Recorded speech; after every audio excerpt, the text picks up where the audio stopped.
For the longest time, I'm sure we've all believed Reinhart to be the most powerful character in ReZero. But what happens when that overwhelming power meets someone who can bend reality into whatever form she sees fit? Well, it makes for a clash between two people who literally cannot die. While that does sound very interesting to see, we only got a very brief glimpse as to what this new character is actually capable of, parts of which we'll get a lot more detail on as we go through the cut content for this episode. So let's do as we usually do and take a look at what the anime left out from the novels. Let's begin. Episode 43, The Day Alpha Orion is Left, covering parts of Chapter 2 and the rest of Chapter 3 from the light novel. Picking things up right from where we left off, the way that Regulus was maintaining his composure was approaching a level of surrealism that neither Juice nor Fortuna could even begin to fathom. What I mean is that, for someone like him to have waltzed into such a hostile environment without so much as a single concern was a very apparent display of his own confidence. It was as if he already knew that nothing could be done to hurt him. In any case, the way Juice and Regulus were speaking to each other indicated that they were already acquainted. But it was quite clear that even if they were, neither had any bit of liking towards the other. So, as Juice questioned Regulus's intentions, that's when we get to the part where Pandora makes her first appearance. According to the novel, Pandora's very existence is supposed to embody the ideal image of beauty, much to the point that if it was possible to kill through beauty alone, then that was the level of beauty Pandora possessed. Her looks were quite literally capable of killing, and even her aura by itself was enough to emanate this feeling of unworthiness to the people around her.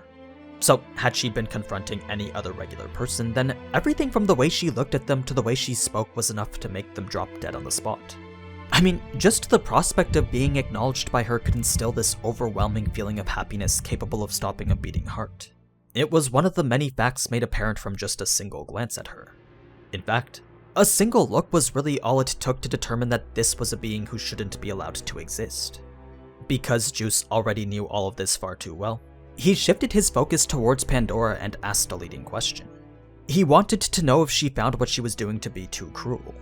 It was a question that suggested he was already aware of what Pandora wanted. But after she completely ignored it, Fortuna went on to unleash her barrage of magic, resulting in Echidna becoming very interested in the person representing greed. You see, both her and Amelia found his ability to survive the attack quite impossible. Yet, there he was completely unscathed. While Echidna did have some sort of inkling as to how he did it, she wasn't 100% sure as to the specifics of it. So she actually would have loved nothing more than to stay and see exactly how his authority worked. But Echidna knew more than anyone else that that was something she couldn't do.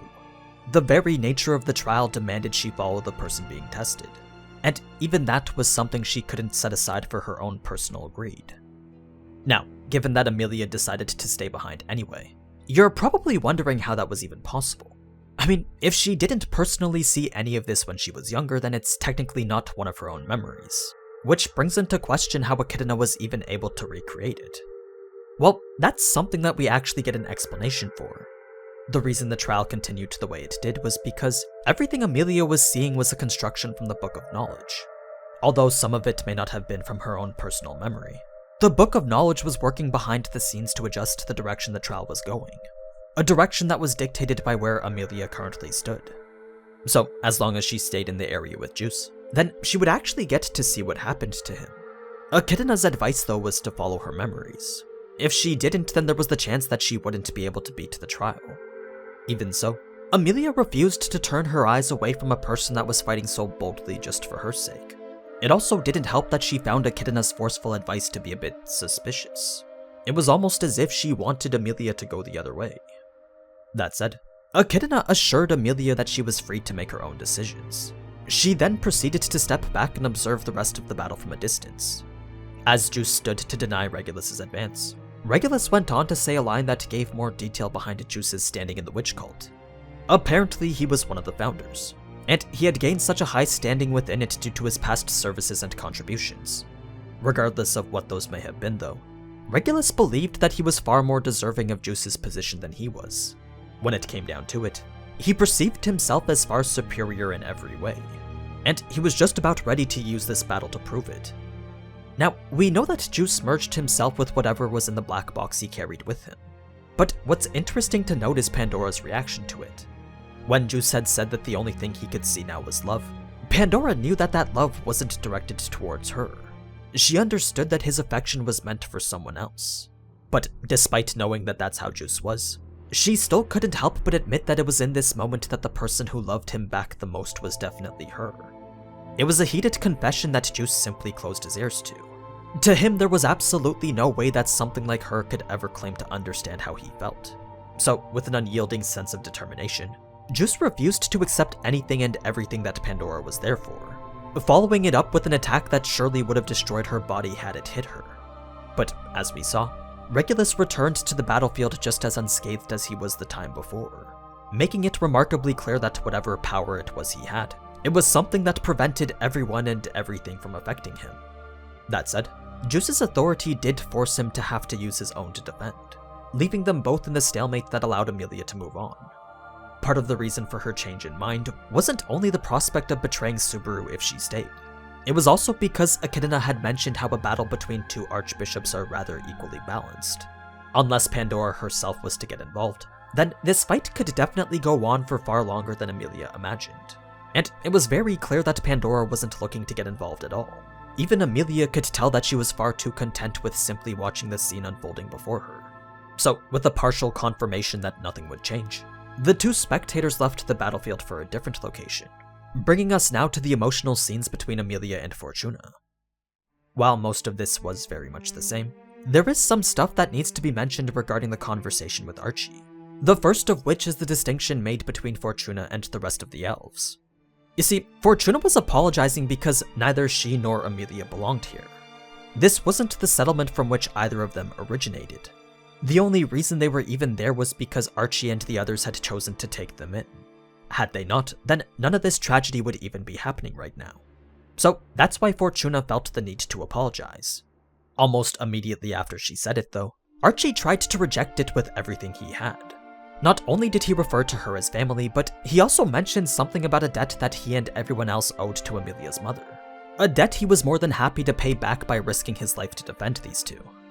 So, as he was giving this heartfelt plea, Archie also dropped to his knees as if to beg Fortuna to accept his offer. It was a gesture that made her realize something very important. She realized she was very close to making the same mistake she'd made in the past, and that was the mistake of rejecting her family. This was a regret she'd carried with herself for all these years now, but this time she decided she wasn't going to do that. This time she wasn't going to disappoint the people who loved her. That's why we see her choose to fulfill her role as the Guardian here. When Fortuna went to give her parting words, small Amelia had actually covered her ears in an effort to ignore it. It was an action of rejection that made Amelia want to scold herself. Not because it was only disrespectful, but also because she knew the words Fortuna was about to say were ones she absolutely had to remember. Now, after Archie had taken Amelia away from Fortuna, there was actually a cutscene where he had come across an old man who was one of Juice's fingers. And that leads into a conversation that could reveal some stuff that's meant for a little bit later. So, if you don't want to hear what could potentially be some minor spoilers, then go ahead and skip to the following timestamp. But anyway, after this man revealed himself to be an ally, he then told Archie about the grave situation awaiting him deep in the forest. There was more than just the leader of the witch cult's radical faction causing havoc. There was also the black serpent demon roaming around as well. This was a revelation that made Archie stumble back in shock. He was well aware that this monster was a calamity worse than the whale or rabbit. To him, the black serpent was nothing less than a natural disaster whose actions couldn't be controlled by anyone.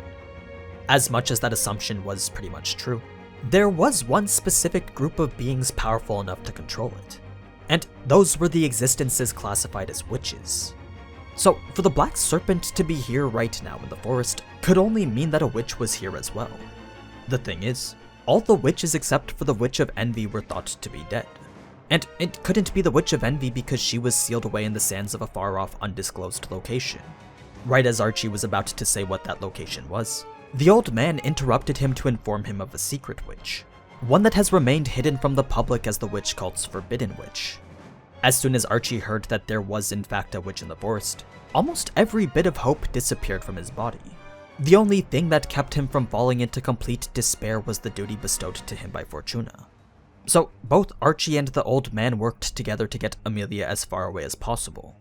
But right as they broke into a sprint, The old man's arms were immediately restrained by the tangles of the black serpent's mud. Then, in only a matter of seconds, those ligaments fell from his body completely. His arms detached from his torso as if they'd never belonged in the first place. What was even more unsettling, though, was that not a single drop of blood had been spewed the entire time. Instead, the areas touched by the serpent had been dried out and shriveled to a state beyond recognition. Archie did try to initiate some sort of action to help, but the old man immediately told him to flee as he knew his fate had already been sealed. So, as Archie began to run away from the calamity behind him, the old man's screams could be heard in the distance as his entire body began to collapse in the same way his arms did. The last thing Archie saw when he turned his head was the plague of the black serpent's touch reaching the old man's face, shriveling it to the point that it looked as if his eyeballs would fall out. That was the nature of this crucible of disease. Now, when Archie got his leg tagged by the beast, there wasn't a single moment's hesitation to cut it off and freeze the wound. He also didn't let go of Amelia the entire time either. Instead, he kept her face burrowed in his chest, all while playing off the pain as a minor inconvenience. It was his final act of determination as the last standing guardian between Amelia and the evil that was chasing her. Switching back to the fight with Juice and Regulus, there was a pretty interesting line that came up as Greed was gloating about his power. He said that it was impossible for anyone to beat him. Regardless of whether they were a sword saint or a dragon, there wasn't a single thing in this world that could harm his body. So that's why he could only see Juice's efforts as useless. In fact, Regulus didn't think of Juice's actions as anything at all. To him, he was just putting up with a minor annoyance, something that couldn't even amount to the same level as kicking a pebble on the road. As for Pandora, it was quite apparent that she needed neither Regulus nor the Black Serpent to get what she wanted, and that was a fact that Regulus was quite aware of. But unlike in the anime, Pandora did explain why she ultimately decided to bring him. She said that she just wanted to see how people looked when they earnestly strived towards their most important goals. It's a statement that could be perceived as rather innocent, but really it was nothing more than an elegant way of saying that she just wanted to see them struggle. She wanted to see the desperate faces of people who had been backed into a corner. It was after this that a couple references were made to Juice's other power. The first was when Regulus was about to stomp his head in. Regulus had mentioned how he knew that even if that body died, Juice would still have all his spares. It was in reference to all the fingers back at the settlement. The second reference was from after Fortuna had saved him. As she expressed her sympathy for the poor state he was in, Juice told her that it was inevitable for this body of his to perish. He said that it was an understanding that the finger who gave it to him already accepted. So this pretty much tells us that this isn't Juice's original body. In any case, Regulus's retaliation to Fortuna's attack was actually a lot more hostile. The moment he appeared back on the battlefield, he instantly reached for some dirt and threw it much like how he did to Pandora, scattering the debris in pretty much any and every direction. Since Juice was the only one aware of what this attack was, he quickly threw Fortuna flat on the ground as that was the only chance she had to avoid it. At first, Fortuna didn't understand why he did, but as soon as she looked at the area around her, it became very clear that Juice had just saved her life. You see, all around her were these countless tiny holes created by the dirt that had been tossed at her, the impact of which was so strong that you couldn't even see the bottom of them. It was as if tiny raindrops had fallen straight through the earth itself. Even the trees caught in the crossfire had been obliterated into nothing more than wood chips. So this was an attack that both were lucky to have even dodged. That said, the fact they did only went to make Regulus even more mad. As much as he wouldn't have minded making Fortuna his 79th wife, this behavior of hers was simply inexcusable. It had brought him to the point where he could no longer control his ego, leading him to rant and act out much like how a spoiled child would. To Juice and Fortuna, this way of conduct could only be likened to that of an immature infant's, one who just so happened to have been granted powers akin to a dragon. That was the essence of who Regulus was. Now, even after Pandora had ordered him to restrain his anger, his lashing out wasn't simply a matter of not wanting to be interrupted. His true intent was to be treated with the same level of respect that any other person would deserve. So that meant not getting in his way, not interrupting him when he's talking, and not objecting to what he wants to do. Anyone who broke those three requests would be met with the same fate as Pandora. Of course, Fortuna and Juice weren't just going to sit there and accept death either. Despite Regulus taking the time to explain how impossible it was for them to win, they still decided to go against what he wanted. which, as you'd expect, only went to make him even more angry. What brought him to the tipping point, though, was when Fortuna said that she simply didn't care. She proceeded to call him an idiot, then stuck her middle finger up right to his face, leading Regulus to initiate whatever action he felt was necessary to end the two lives in front of him. Before he could follow through with it, though, that's when Pandora returned to show her first display of power. She spoke words that looked to have been immediately reaffirmed by the world itself, as if the very fabric of reality had been changed to match whatever she saw fit for it. The only way Fortuna could even attempt to understand it was that the world had altered itself out of respect for Pandora's own opinion. It didn't matter what anyone else saw or observed, since history itself was appearing to be supernaturally rewritten into something completely different. That was all either Juice or Fortuna could make of it. But anyway, the rest of the encounter was pretty much as we saw, including the ending involving Amelia running to find the seal. So that was everything we missed out on from episode 43. If you're wondering about the first 7 minutes of the episode, well, all that stuff about Ryuzu comes from portions of chapter 2, but that still hasn't been fully covered yet. So I'll wait for the next episode before talking about anything with that. Now, before I go, I just want to remind you guys that a backup channel has been created in case this one gets terminated. You can also follow my Twitter for updates should anything happen while I still have these 2 copyright strikes. Hopefully things do work out just fine though. But anyway, as always, thank you so much for watching, and if you enjoyed this type of anime content, then you already know what to do. So, until next time, ciao.